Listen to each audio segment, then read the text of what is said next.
जय हिंद दोस्तों, क्या हाल आप सभी का। मैं मोहम्मद जबरदस्त आपको इसकी वीडियो में स्वागत करता हूं। आज की वीडियो में हम साइड पोर्शन हमने कल कंप्लीट कर लिया था, तो आज की वीडियो में हम रिलेशन भी और फंक्शन भी दोनों को कंप्लीट कर लेंगे, क्योंकि अपना आज ये पार्ट 2 आ गया है चैप्टर का।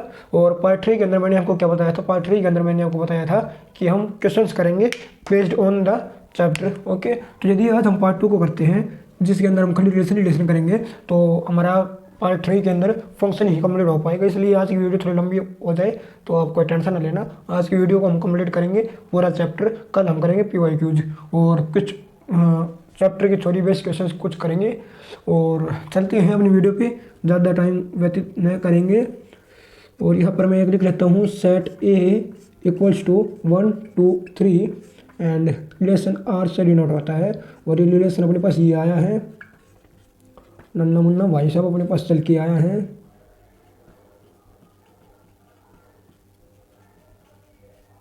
ये अपने पास रिलेशन आ गए हैं। अब हम बात करते हैं रिफ्लेक्सिव की। तो रिफ्लेक्सिव वो होता है जब स्मॉल a ले हम रिलेशन के अंदर और वो belong to small a capital A में, ठीक है जी। और जब हम सिमेट्रिक की बात करते हैं तो सिमेट्रिक के अंदर होता है कि AB बिलोंग करे R में और BA जो है वो बिलोंग करे R में, ठीक है जी। और ट्रांजिटिव में होता है कि AB और BC बिलोंग करे R में और AC जो है वो भी यदि R में बिलोंग करता है तो वो अपना कहलाता है ट्रांजिटिव। और इक्विवेलेंट की हम बात करते हैं जब रिफ्लेक्सिव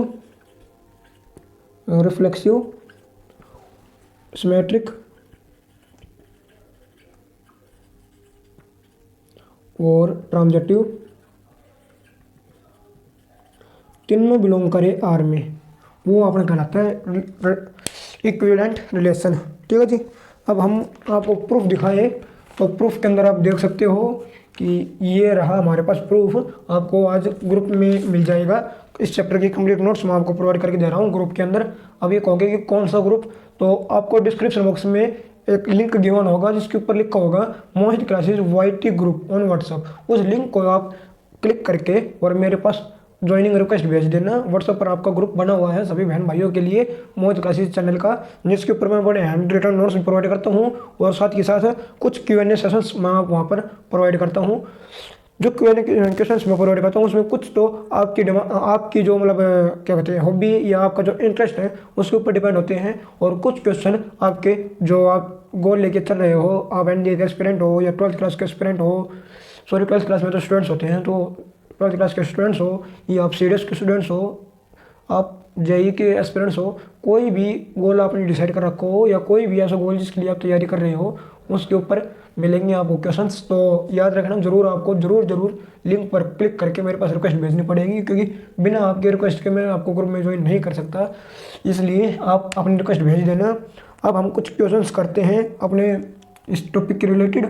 हमने क्या कर रखा है, यहाँ पर एक बॉक्स बना के अपना क्वेश्चन लिख रखा है और अपना आंसर लिख रखा है, यानी कि रिलेशन लिख रखा है। और अब हम बात करते हैं रिफ्लेक्सिव की। तो देखो रिफ्लेक्सिव के अंदर ये अपने पास क्या कह रहा है भाई, ये अपने पास कह रहा है कि यदि कैपिटल ए यानी कि अपने पास 1 और 1 यदि R में है तो वो बिलोंग करना चाहिए कैपिटल A और कैपिटल 1।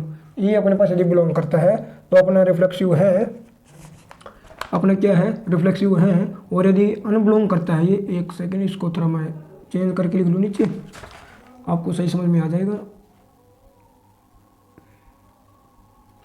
1 और 1 बिलोंग्स टू 1 और 1 इन R बिलोंग्स टू R, तो ये है रिफ्लेक्सिव। और यदि ये नहीं है तो ये नॉट रिफ्लेक्सिव। ओके, तो अपने क्वेश्चन में देखते हैं कि 1 और 1 बिलोंग कर रहा है R में, और A और A क्या कर रहा है, बिलोंग कर रहा है R में, इसलिए ये अपना क्या है, ये अपना रिफ्लेक्सिव है, ठीक है जी। अब बात आती है सिमेट्रिक के अंदर।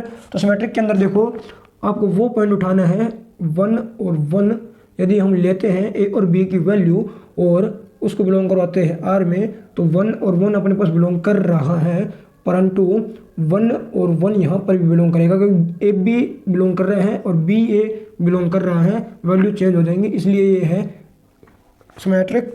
और यदि हम लेते हैं 1 और 3, ए की वैल्यू 1 लेते हैं और बी की वैल्यू 3 लेते हैं, और इसका जब हम रिवर्स करते हैं, यानी कि ए बी अपने पास ये था ना, इसको मैं एक बार ए और बी और ए मैंने लिखा, मैंने ली ए की वैल्यू 1 और बी की वैल्यू 1, सॉरी बी की वैल्यू ली मैंने 3। तो अभी देखो कि ये अपने पास ये बिलोंग कर रहा है, परंतु जब हम बी और ए बनाते हैं वैल्यू में तो वो does not belongs to R, इसलिए ये जो अपनी कंडीशन होगी ये नॉट सिमेट्रिक कंडीशन है।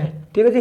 अब याद रखना, देखो मैंने क्या करा, मैंने किया कि एक बार मैंने वैल्यू ली ए और बी की 1 और 1, और जब इसको रिवर्स करके लिखा बी और ए 1 और 1, तो ये अपने पास बिलोंग में था और ये हमने क्या बना दिया, सिमेट्रिक बना दिया। पर जब हमने वैल्यू ए की 1 ली और बी की 3 ली, उसका जब रिवर्स करके बी ए लिखा तो हमने 3 और 1 लिखा, परंतु 3 और 1 अपने पास यहाँ पर बिलोंग नहीं कर रहा था, इसलिए मैंने ये not belong to R, so that is not a symmetric relation. ठीक है जी। ये रिलेशन सिमेट्रिक है, परंतु ये सिमेट्रिक में नहीं भी है। कुछ कंडीशंस अपने पास गिवन है जहाँ पर ये अपने पास सिमेट्रिक है, परंतु कुछ कंडीशंस ऐसे गिवन है जहाँ ये सिमेट्रिक नहीं है, इसलिए हम इस रिलेशन को, यानी इस सेट को, इस रिलेशन को नॉन सिमेट्रिक प्रूव करके चलेंगे। अब हमारी बात आती है कि रजिस्टर भैया जी आप आ जाओ। अब हमारी बात आती है, किसकी बात आती है, अब हमारे पास बात आती है कि व्हाट इज द ट्रांजेक्टिव रिलेशन। इन भाई साहब को हम यहाँ पे ऐसे अटैच कर दें और इसको लिख के ऊपर प्रोवाइडेड लगे, तो हम लेते हैं ए की वैल्यू 1 और बी की वैल्यू लेते हैं 1। अब बी की वैल्यू हम 1 ले गए और सी की वैल्यू हम 2 ले ले और इसको बिलोंग करवा दे आर में, और 1 और ये कर ले, तो ये अपना क्या हो जाएगा, यहाँ पर बिलोंग हो जाएगा, इसलिए that belongs to R, sorry equals to A C. अब मैं आपको फॉर्मूला लिखता हूँ, ए की वैल्यू बी की वैल्यू बी की वैल्यू सी की वैल्यू ए की वैल्यू सी की value belongs to R, so that is transitive. But हम ट्रांजेक्टिव के कंडीशन में ए की वैल्यू और बी की वैल्यू सेम नहीं ले सकते, इस बात का विशेष ध्यान रखना।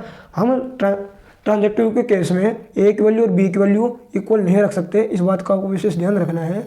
तो हम डिफरेंट वैल्यूज़ लेंगे और डिफरेंट वैल्यूज़ हम लेते हैं तो अपने पास क्वेश्चन क्या आता है, डिफरेंट वैल्यू हम लेके चले तो अपने पास क्वेश्चन क्या आता है। लेट्स सी, हम डिफरेंट वैल्यू लेते हैं। ए की वैल्यू हम ले ली ए की वैल्यू ली 1, बी की वैल्यू ली 2, बी की वैल्यू ली 2 और सी की ली 3।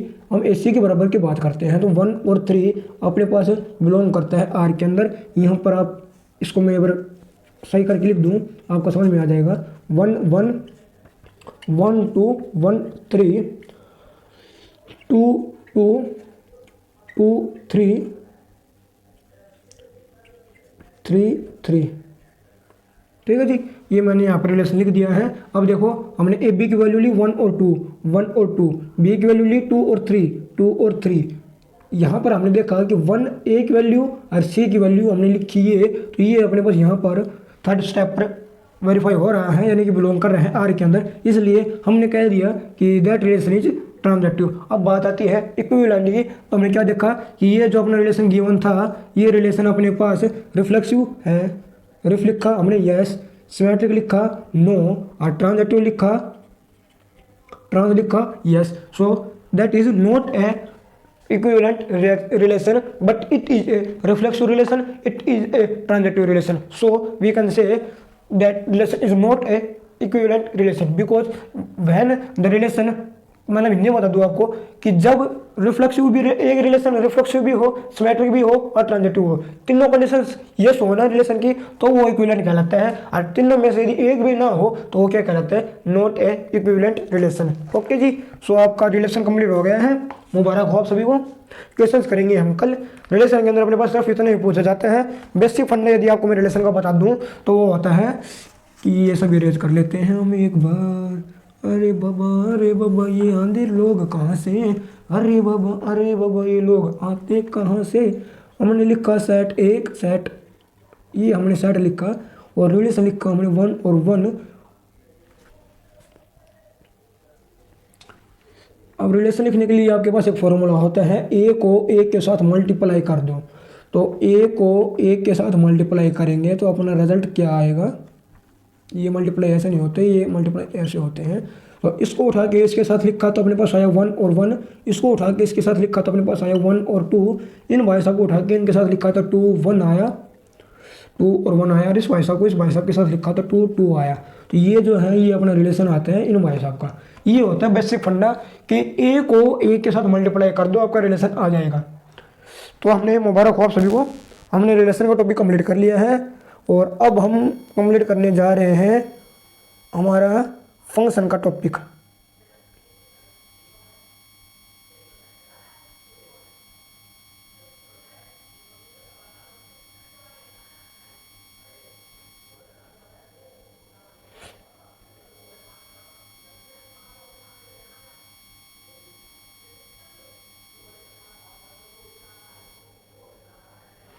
अब हम कर रहे हैं अपना रिलेशन का टॉपिक। रिलेशन कंप्लीट कर लिया, सेट कंप्लीट कर लिया। अब हमारा ओनली एंड ओनली बच गया फंक्शन। तो फंक्शन के अंदर आपको पढ़ना होगा डोमेन, आपको पढ़ना होगा कोडोमेन, और तीसरा आपको पढ़ना होगा रेंज, और चौथा आपको पढ़ना होगा कुछ बेसिक डोमेन के फॉर्मूलाज। मॉड्यूलस फंक्शन आपको एक पढ़ना होगा, चौथा यहाँ पर मॉड्यूलस फंक्शन।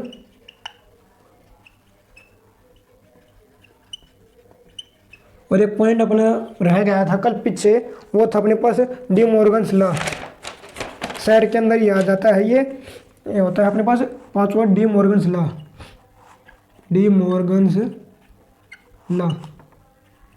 ये अपने 3 टॉपिक बच गए इसके अंदर। एक पांचवा छठा टॉपिक मैं आपको बता दूं तो अपना होता है फाइनाइट सेट। सातवां आपको बता दूं तो वो होता है infinite set.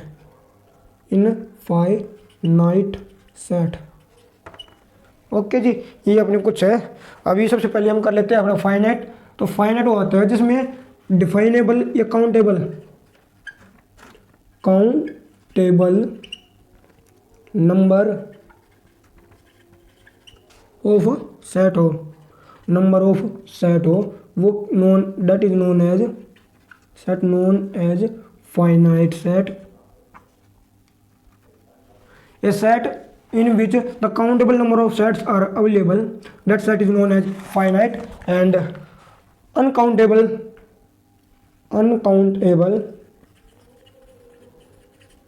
number of sets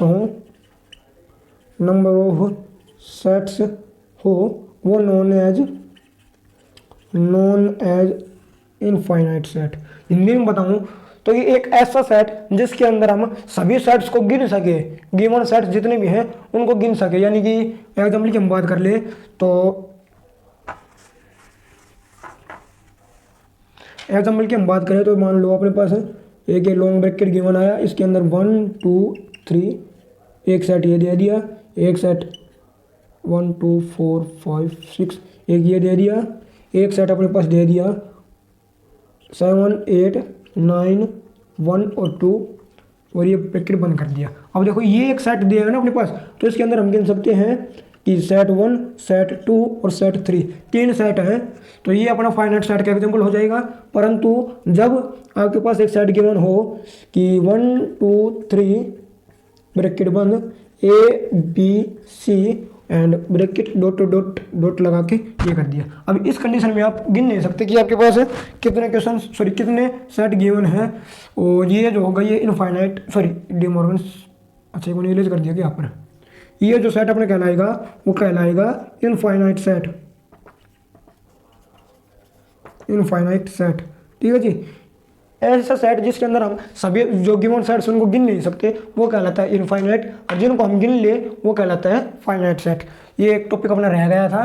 ठीक है जी, दोनों मैंने आपको करवा दिए हैं। यदि कोई दिक्कत हो तो कमेंट बॉक्स में कमेंट कर देना। ये आपके लिए एक दरवाज़ा खुला है व्हाट्सएप ग्रुप का, वहाँ पर आप अपने डाउट की फ़ोटो शेयर कर सकते हो, आपका सॉल्यूशन मिल जाएगा। और आपका डाउट जो हो वो एक वैल्यूएबल डाउट होना चाहिए, अनवैल्यूएबल डाउट्स को आप आंसर नहीं मिलेगा आपको। ठीक है, तो अब हम चलते हैं हमारे फंक्शन टॉपिक पर।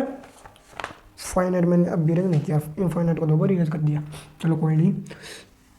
अब हम चलते हैं हमारे भाई साहब डोमेन पे और कोडोमेन पे और रेंज पे। फंक्शन की सबसे छोटी कड़ी होती है डोमेन, कोडोमेन और range.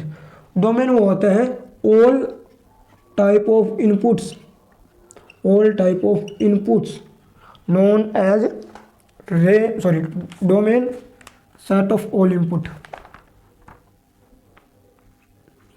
set of all input, all type of input। ठीक है जी। कोनों में हमारे पास होता है कि set of all possible outputs, set of all possible outputs, possible output.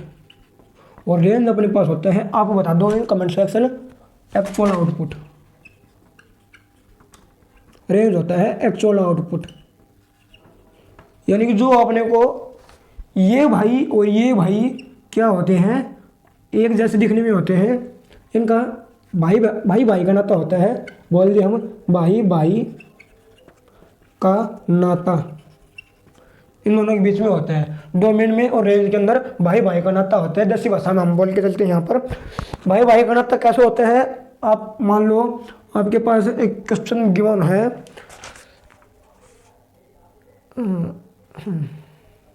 ये क्वेश्चन गिवन है आपके पास, सिंपल सा क्वेश्चन कराता हूँ पहले मैं आपको, फिर मैं आपको करवाऊंगा थोड़ा टफ। ठीक है जी, आपको लेवल 2 तरीके से लेके चलेंगे। अभी अपने पास एक क्वेश्चन गिवन है, find the domain of √x-3। ये अपने पास क्वेश्चन गिवन है, इसका मेरे को आपको आंसर बताना होगा अपने ग्रुप पे आके, मैं इसका करवा देता हूँ, अगले वाले का बताना आप। ठीक है जी। तो देखो मैंने डोमेन का यहाँ पर क्या लिख रखा है कि set of all inputs, all inputs, input का मतलब होता है ये जो अपने पास फंक्शन गिवन है, इसमें ये जो x गिवन है, यहाँ पर आप जो वैल्यूज लिखोगे वो वैल्यूज जो है वो क्या कहलाती हैं, वो अपने पास डोमेन कहलाती है। डोमेन रेंज फंक्शन 0 लिखा, यहाँ पर रूट लगा के 0-3 लिखा तो अपने पास आया आंसर में -3, और 1 लिखा तो अपने पास आया √-2, और 2 लिखा तो अपने पास आया √-1, 3 लिखा तो अपने पास आया 0, और 4 लिखा तो अपने पास आया √1। ठीक है जी। ये कुछ बेसिक मैंने यहाँ पर कर दिए हैं, डायरेक्ट आपको अब यहाँ पर फुल्ली सोल्व करके बताता हूँ। देखो अपने पास फंक्शन ये गिवन है ना, ये फंक्शन के अंदर हमने लिखा 0 लिखा तो -3 के साथ क्या था, अपने पास आया √-3। ठीक है जी। अब अपनी बात आती है, ये जो 1 लिखा तो 3 के साथ करते हैं तो अपने बात है -2 और रूट साथ रहेगा। मानेंगे आप, समझ गए आप, तो इस हिसाब से आप कर लेना। अब देखो मैंने यहाँ पर क्या किया, मैं यहाँ पर इनपुट डाल रहा था, 0 डाला, फिर 1 डाला, 2 डाला, 3 डाला, 4 डाला, अपने पास रिजल्ट आया -3, -2, √-1, 0, √1, ये अपने पास आए। अब ये क्या आए थे, अपने पास आए थे आउटपुट। आउटपुट को हम क्या बोल देते हैं, हम रिजल्ट बोल देते हैं। ठीक है जी। अब ये क्या थे, ये अपने पास थे इनपुट, यानी कि इनको हम डाल रहे थे अपने फंक्शन के अंदर। तो इनपुट जो होते हैं वो कहलाते हैं डोमेन, और रेंज क्या कहलाता है, आउटपुट। ठीक है जी, याद रखना, आपका फंक्शन भी कंप्लीट हो गया। ये है सिस्टम सब फंक्शन के अंदर। क्वेश्चंस आपको प्रोवाइड हो जाएंगे अपने ग्रुप के अंदर, वहाँ से आप क्वेश्चंस ट्राई कर लेना, और नोट PDF आपको चाहिए हो तो आप मेरे को बता देना, आपको नोट PDF भी प्रोवाइड हो जाएगा। एक क्वेश्चन आपको ग्रुप में मैं डाल रहा हूँ शाम के 4 बजे, 2 क्वेश्चन आपके लिए मैं डालूंगा, तो दोनों क्वेश्चन आप कर लेना। अभी आप क्या करो, अभी आप लिख लो कुछ डोमेन के फंक्शंस। ठीक है जी, कुछ डोमेन के फॉर्मूलाज में अभी राइट डाउन कर रहा हूँ, तो आप उनको लिख लेना। क्या लिख रहा हूँ मैं लिख रहा हूँ डोमेन के कुछ फॉर्मूलाज, डोमेन के कुछ फॉर्मूलाज में लिख रहा हूँ, हैशटैग लगा के मैंने लिखा डोमेन फॉर्मूला, लर्निंग पॉइंट्स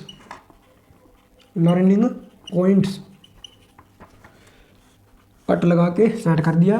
पहला अपने पास आता है log x/x, log a/x, log a/x। ये डिफाइंड होगा अपने पास, इज डिफाइंड एज, लिख लेना भाई, ये मैं दोबारा नहीं कराऊंगा इन फॉर्मूलाज को, जल्दी जल्दी लिख रहा हूँ मैं, जल्दी जल्दी आप भी लिख लेना। दूसरा अपने पास आता है रूट एफ ऑफ एक्स। भाई अपने को लिखने पड़ते हैं क्योंकि अपने पास क्या नहीं है, डिजिटल बोर्ड नहीं है कि पीडीएफ खोला और आपको दिखा दिया। ये भाई अपने डोमेन के फॉर्मूलाज कंप्लीट हो गए हैं, इनको आप राइट डाउन कर लेना अपने नोटबुक के अंदर। और यदि हैंड रिटन नोट्स में चाहिए या फोटो चाहिए तो आपके पास व्हाट्सएप ग्रुप में मिल जाएगी। व्हाट्सएप ग्रुप का लिंक मैंने डिस्क्रिप्शन बॉक्स में डाल दिया है, तो वहाँ से आप कर सकते हो गैदर। सो आज की वीडियो में बस इतना ही। जय हिंद, जय भारत। कल मिलते हैं और करते हैं PYQs को कंप्लीट। कुछ Q&A सेशंस मैं अपने ग्रुप में डाल रहा हूँ, तो वहाँ से आपको Q&A क्वेश्चन कंप्लीट करने होंगे। और जय हिंद, जय भारत। लाइक करना ना भूलना, नए हो तो चैनल को सब्सक्राइब करना ना भूलना।